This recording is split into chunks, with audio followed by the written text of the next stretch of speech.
Hi అండి. మనం కలశంలో ఏమేమి వేసుకోవాలో నేనైతే ఇప్పుడు చూపిస్తాను చూడండి. కొబ్బరికాయకి అయితే నేనైతే పసుపు రాసుకొని ఇలా పెళ్లి బొట్టు అయితే పెట్టుకున్నాను. అమ్మవారి కనుక పెళ్లి బొట్టు పెట్టుకోవాలి. కలశంలో అయితే పచ్చకర్పూరం, రూపాయి కాయను, పసుపు, కుంకుమ, అక్షింతలు, పువ్వు, యాలుక్కాయ అన్నీ కలిపి వేసుకోవాలండి. వేసుకున్నాక ఇలా మనం పసుపు రాసుకున్న కొబ్బరికాయని అలా పెట్టుకోవాలండి.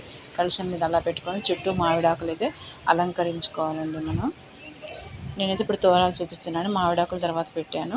తోరాలు అయితే మనం 3 తీసుకోవాలండి. ఒకటి మనము రూపుకు తీసుకోవాలండి. 3 కూడా 9 పోగులు తీసుకోవాలి.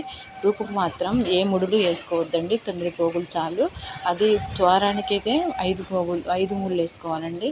మళ్ళీ కలశానికి కట్టేది కూడా 5 ముళ్ళు వేసుకోవాలండి. తర్వాత అయితే చూడండి, నేనైతే మామిడాకులు పెట్టుకుంటున్నాను. ఇలా మామిడాకులు పెట్టుకుంటే అందంగా ఉంటుందండి. కలశం చాలా అందంగా ఉంటుంది. పచ్చని ఆకులలో మన కొబ్బరికాయ చాలా బాగుంటుందండి. తర్వాత అయితే జాకెట్ ముక్క కూడా నేను రెడీ చేసి పెట్టుకున్నానండి. అది మనం అదే జాకెట్ పీస్ని రెడీ చేసి పెట్టుకున్నానండి. దానిపైన పెట్టుకొని మనం పసుపు, కుంకుమ మళ్ళీ జాకెట్ పీస్ మీద అన్నీ పెట్టుకోవచ్చండి. అలంకరించుకోవచ్చు.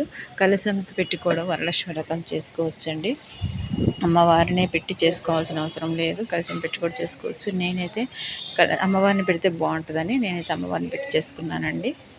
చాలా బాగుంటుంది. అమ్మవారిని పెట్టి ఇలా చేసుకున్న పర్లేదు. నేను జాకెట్ ముక్క అయితే ఇలా పెట్టుకున్నానండి.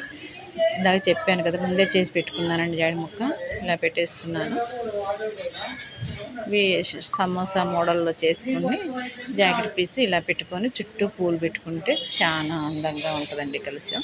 తోరం అయితే ఇందాక చూపించాను కదండి. ఇప్పుడైతే కడుతున్నాను తోరం. కలశానికి కట్టాలండి. కంకణం అంటారండి.